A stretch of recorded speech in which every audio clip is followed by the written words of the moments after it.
I've met a lot of strange people in my travels away from San Francisco. Little did I realize that right here in my own hotel, I would meet the most unusual of them all.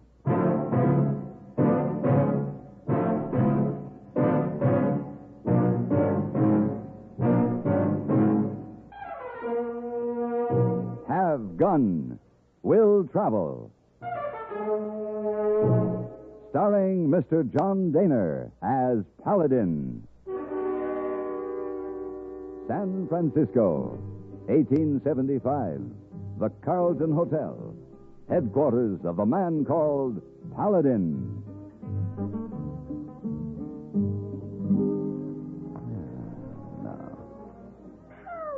Paladin! It is you hiding behind that newspaper. Why, Belle.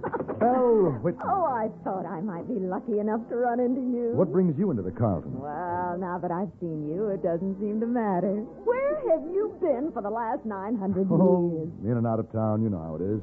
Traveling and gunning? Well, more traveling than gunning. Oh, you poor boy. But you are in town some of the time. I have proof of it now.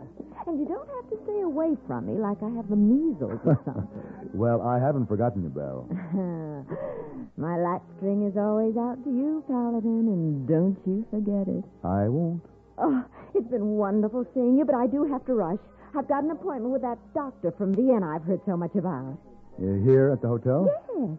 You mean you haven't heard? No. Well, his name is Dr. Dreckle, and he has a parlor here in the hotel. A friend of mine told me about him. Oh, she says he's wonderful.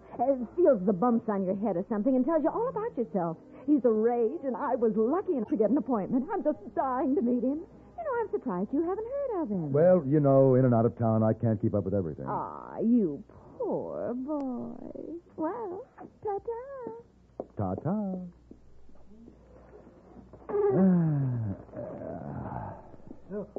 Mr. Paladin. Oh, hello, hey boy. Who was that lady in fancy clothes you talked to? Ah, that hey boy was the Belle Whitney. 15 years ago, the toast of San Francisco. Today, our wealthiest unmarried lady.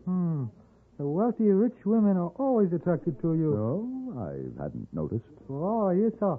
Even now, another wealthy, rich woman would like for you to come to her room. Very important. Who? A lady on third floor, Mrs. Flacker. Mrs. Flacker. The millionaire widow? Even so. Wants me to come to her room? That's what you tell Missy Wong to tell me to tell you. Well, you tell Miss Wong to tell Mrs. Flacker that I'll be there.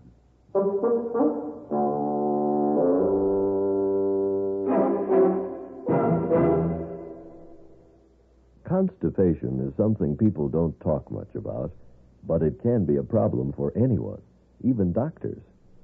And when constipation occurs, it's interesting to see just what doctors consider important about a laxative they might use or recommend. Now, a majority of the doctors we heard from had this to say. A laxative should be effective, gentle, close to natural acting.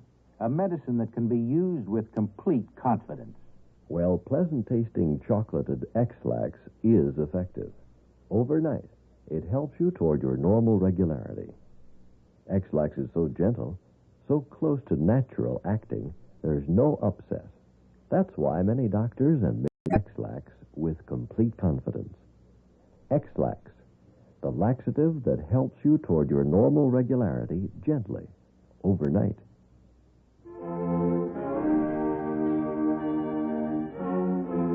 A chimney sweep summoned to the throne of Victoria could have suffered no more qualms than I, as I trudged up the stairs to Mrs. Flacker's rooms on the third floor.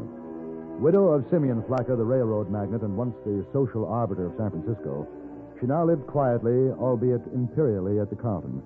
Why she wished to see me, I could not imagine. Certainly not to hire my gun. Mr. Paladin, Miss Wong says your business is helping people. And Miss Wong is very kind. Well, I need your help. Oh, in what way? I want you to find out where I spent the night last night. Well, don't you know? No. I went to bed shortly before 11, and I rose at my usual hour this morning. I don't remember a thing during that time, but I didn't spend the whole night in my bed. What makes you think that, Mrs. Flacker? This morning I found sand in a pair of my shoes. The edge of one of my skirts and my petticoats were damp and sandy, as though I'd been walking along the beach. Yet I have no memory of leaving this room. Sounds like sleepwalking. Nonsense. If I were a somnambulist, I would have known it by now. Yes, I suppose so. Did you notice anything else unusual about your room when you awoke this morning? No, everything was in its place, undisturbed. Why do you ask? I was just wondering, if you did leave the room, if someone came in while you were gone. You mean to rob me? Possibly. Do you keep any valuables here? Just my jewels. Where? In a case. I hide it between the mattress and the spring. I'll show you. It's under here. Why, it's gone. It was there last night before I retired. Well, there's your answer, Mrs. Flacker. I've been robbed. That's right. Oh, my dear. Did you leave your room today at any time? No, I've been right here. Mm-hmm. And it happened last night while you were apparently out of the room. But why don't I remember leaving? Well, I don't know, Mrs. Flacker. But since the thief couldn't very well lift the jewel case from under your mattress without waking you, he managed somehow to get you out of the room. Who would do such a thing? Well, whoever it was knew exactly where the jewels were hidden. This is a confidence you don't divulge to too many people, I presume. To no one. Yet the thief went directly to the hiding place. You said nothing else in the room was disturbed. There wasn't a sign of a search. Well, you must have told someone. Mr. Paladin, I am not likely to tell anyone where I hide $100,000 worth of jewelry. 100,000? Well, you better call the police. That's exactly what I do not want to do. Yes. This matter must be confidential. That's why I sent for you in the first place. But, Mrs. Flacker, $100,000. It isn't the money. Don't you see? I can't let this get out.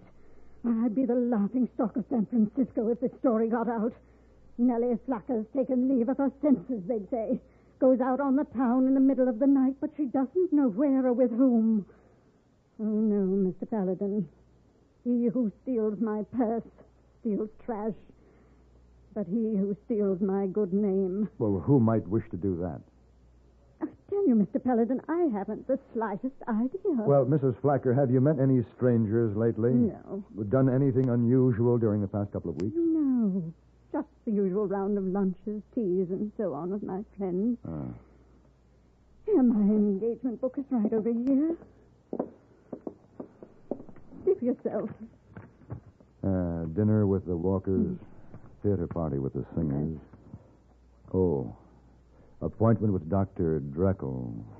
What's that? What's that? I don't know any Dr. Dreckle. Well, it says here you had an appointment with him yesterday at 2 o'clock. That's absurd. Here it is. See for yourself. It looks like my handwriting. But I didn't write that. Somebody's playing tricks on me. Who's Dr. Dreckle? I never heard of him. I have. He's a phrenologist. Works out of a parlor here in the hotel. A phrenologist? You mean one of those quacks who reads the bumps on your head? Well, why would I go to see him? I don't know, Mrs. Flacker. Why would you? Well, I didn't. I've never known a Dr. Dreckle in my whole life. There was no mistaking the sincerity in Mrs. Flacker's denial. So I took my leave of the good lady, promising her that I would do everything I could to recover the stolen jewels. After contemplating the mystery, I proceeded to investigate from another angle. Miss Wong, Hey Boy, and I had a council meeting in my room. Oh, no, Mr. Paladin. Mrs. Flacker not seem too strange last night. Except she told Missy Wong she not need me, so I go. Most always I help her get ready for bed, but last night she told me to leave early. Well, how about you, Hey Boy? You worked last night, didn't you? Oh, yes, sir. All night at lobby desk. But did you happen to see Mrs. Flacker at any time during the night? Oh, yes, sir. Oh, you did? When? Oh, maybe around midnight. Hey, she come downstairs, go through lobby. Hey, boy, say, good evening, Mrs. Flacker. Mrs. Flacker say, good evening, hey, boy. Did she act funny, Hey Boy? Funny? Oh, no. Mrs. Flacker, very serious lady, Mr. Paladin. No, I mean, did she act strange or unusual, like she could be walking in her sleep? Oh, no, just like always. Wide awake. Did someone meet her? No, sir. She go outdoor all alone. Did you see her come back? Yes, sir. Oh, what time was that? Oh, maybe 3 o'clock. Did she come back alone? All alone. I say, have a good walk, Mrs. Flacker. And she say, yes, thank you, here, boy.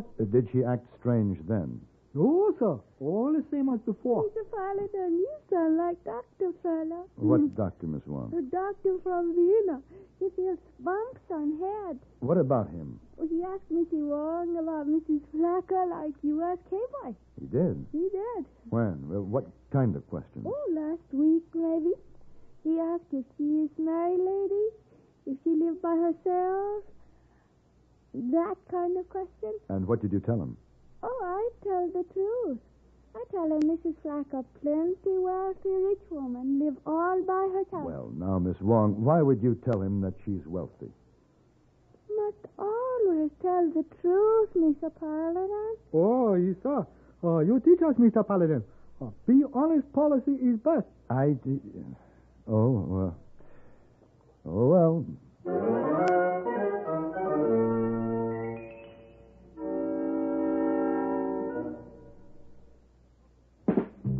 Smoking more now, but enjoying it less. Have a real cigarette. Have a Camel. So good. Have a Camel cigarette. So rich. Have a real cigarette. Have a Camel. So mild. Have a Camel cigarette. And here's the reason why. Best tobacco makes the best smoke. Have a Camel cigarette. You can say that again. Best tobacco makes the best smoke. Have a Camel cigarette.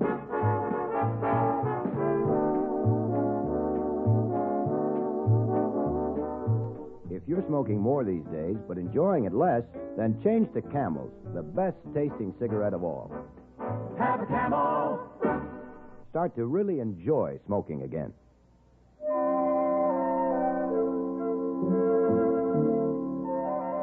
Although Mrs. Flacker claimed ignorance of the doctor from Vienna, it appeared that the doctor had learned plenty about her, and I wanted to know why. The next day, I presented myself at his quarters and was met by the doctor himself, a short, bearded man in a Prince Albert coat, his pince-nez secured by a wide black ribbon. You wish to see the doctor? Yes, are you he? I am here. My name is Paladin, doctor. I live here in the hotel. Yes, what can I do for you? Well, I would like to inquire about one of your patients. I do not discuss my patients. Oh, no, I'm not asking you to violate whatever ethical principles you may have. It's just that Mrs. Flacker's behavior... Flacker? I do not know Mrs. Flacker. But her engagement book shows that she had an appointment with you the day before yesterday. She is mistaken. I have never had the pleasure of the lady's acquaintance. Oh, I see. This is what you have come to discuss, the hallucination of an old woman? Well... Then you must excuse me. I'm expecting a patient. Yes, of course. Thank you, Doctor. Not at all, Mr. Paladin. Good day. Thank you. Paladin, how wonderful. Imagine seeing you again today. Belle, hello. Well, you look like you're in a daze. You've been in to see Dr. Dreckel, haven't you? Yes, I have. Oh, isn't he marvelous? You know, that's how I felt yesterday after I'd seen him. I came out floating on air. I bet you did. Oh, I could hardly wait for my appointment today. Doesn't he have the most penetrating eyes? Yes, as a matter of fact, he does. Hypnotic eyes. Yes, that's it. Well, I mustn't keep the doctor waiting. Do come and see me soon, like a good boy, Paladin. I will. Ta-ta. Ta-ta. You come out floating on air. Hypnotic eyes. Oh, Mr. Paladin. Hey, you been to see doctor? No. Well, that is only for a minute. Hey, boy, listen. Yes, sir. Is there a back way into that parlor where the doctor treats his patients? Maybe so. I think there is service entrance. Can you lead me to it? Yes, sir. We have to go through the back halls. Good. Let's go.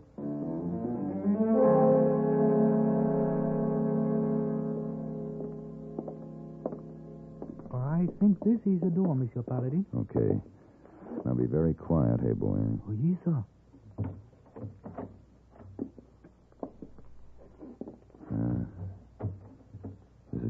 service pantry.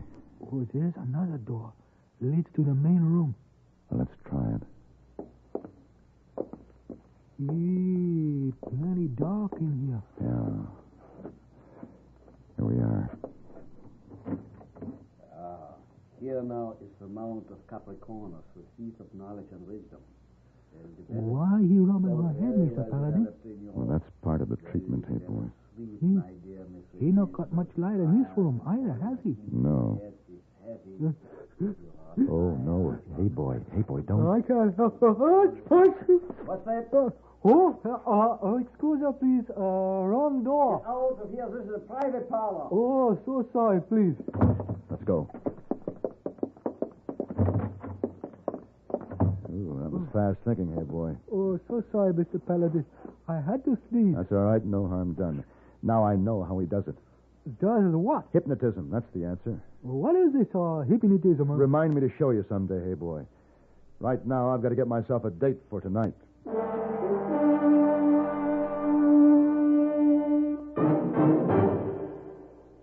Look, Bob, here's why you can't balance these books. Put this little item over here, and you come out okay. You're right. Then what's wrong with you? I've had a nagging backache lately with sleepless nights.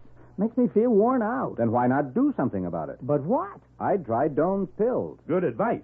That's Doan's Pills, an analgesic and mild diuretic to the kidneys. Nagging backache, also headache, dizziness, and muscular aches and pains may come on with overexertion, emotional upsets, or everyday stress and strain. Doan's pain-relieving action is often the answer, and they also offer mild diuretic action through the kidneys. So if nagging backache is making you feel worn out, tired, and miserable with restless, sleepless nights, don't wait. Try Doan's Pills, used successfully by millions for over 60 years. See if they don't bring you the same welcome relief. Get Doan's Pills today. To save money, buy Doan's Big Economy size.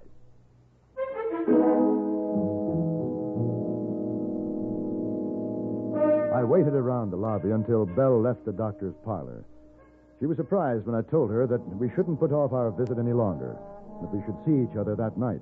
She agreed and promised to have a special dinner prepared. If I was wrong about Dr. Dreckel, it was going to be a pleasant way to find out, and if I was right, Belle was going to need help before the night was over. The first thing that happened when I arrived at her house made me feel I was right. Paladin, dear boy, I'm afraid you're in for a disappointment. Oh, how's that? Well, I promised you your favorite dinner, but I gave Harriet the night off, and, well, no pheasant soup or all. Oh, no, that's all right. We'll go out for dinner. Oh, I can't go out yet. What do you mean, yet? I don't know. Belle, why did you give the cook the night off? Well, that's another thing I don't know. I did it impulsively on the spur of the moment, even though I knew you were coming. Paladin, do you think I'm losing my mind? Not permanently. The servant dismissed early in the evening. So far, Belle's behavior paralleled that of Mrs. Flacker. Furthermore, she would have been quite alone had I not stayed with her. It was close to 11:30 when Belle became visibly nervous. She paced up and down the room and at last turned to me. Paladin, I must ask you to leave. At 11:30? That's not like you, Belle. Nevertheless, you must go. But I have no intention of leaving just yet. Very well, then. I have. What? Where will you go? I don't know. Out. I must. In this fog? It doesn't matter. I must go. Shall I come with you? I don't care what you do. I only know that I must get out of this house this instant. And without a word, he strode to the front door, opened it wide, and walked out into the fog, hatless and without a cloak. I left the door open as she had, for this perhaps was what she had been instructed to do, and secreted myself behind the portieres in the dimly lighted parlor. It couldn't have been more than 5 minutes before I heard a footfall on the doorstep. Instantly, the doctor from Vienna entered the room, carrying a small black satchel. He seemed to know what he was about. He crossed the room to the wall, where hung a dreary sepia copy of Rosa Bonheur's Horse Fair. He took this outrage off the wall, revealing behind it a sort of safe, which he readily opened, and within moments was filling his black case with the cash and securities it contained. As he turned to go, I stepped out from my hiding place and pointed my derringer at him. Don't be in such a hurry, Doctor. Paladin. The same. Sit down. Our hostess ought to be back soon. How soon, only you would know. I don't know what you're talking Oh, about. don't you? Well, I'll tell you, Doctor, just how much I know about your little swindle. Swindle? Swindle. You interest these susceptible females with the promise of reading the bumps on their head. Once they're in your office, you hypnotize them and learn as much as you can about how much money they have and where they keep it. Ridiculous. When you get a sucker that sounds promising, you give her a few post-hypnotic suggestions, such as dismissing the servants for the night and then taking a midnight walk alone. With the house completely empty and open, it's a cinch for you to walk in, take everything in sight, and walk out again. You're speaking nonsense. Paladin. Oh, Belle, you back so soon, my dear? I don't know whatever came over me to rush out like that. Will you ever forgive me? Of course. But who's this? Don't you recognize him? Why, no. This, my dear, is your doctor from Vienna. Who? The man who is doing you so much good. The man who made you feel so well all over. Paladin, have you taken leave of your senses? I never saw this man before in my life. You see, Paladin, your impossible accusations have no proof. Oh, doctor, you are a sly one. The final post-hypnotic suggestion. You instruct your patient, your victim, that afterwards she will not even recognize you or remember that she has even consulted you. Doctor, I've got to hand it to you. And I'm sure the authorities will, too.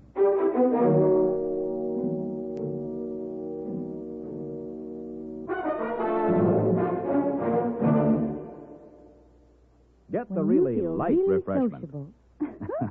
This is where I talk, Kay. Get the really light refreshment. That's Pepsi-Cola, of course. I just wanted to say be sociable, Charlie. Of course, Kay. Be sociable. Have a Pepsi on the road or at home. It always refreshes without filling. Charlie. Pick up extra cartons now.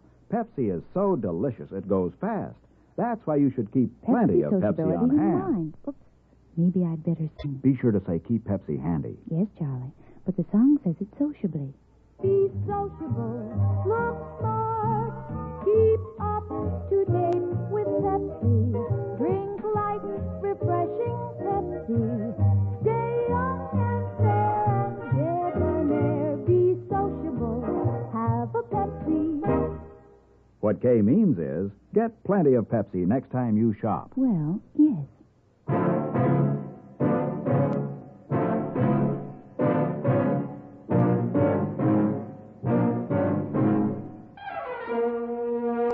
Have Gun Will Travel. Created by Herb Meadow and Sam Rolfe, is produced and directed in Hollywood by Frank Parrott and stars John Dehner as Paladin, with Ben Wright as Hayboy and Virginia Gregg as Miss Wong. Tonight's story was specially written for Have Gun Will Travel by William N. Robeson. Featured in the cast were Harry Bartell, Peggy Weber, and Shirley Mitchell. This is Hugh Douglas inviting you to join us again next week when CBS Radio presents Have Gun Will Travel.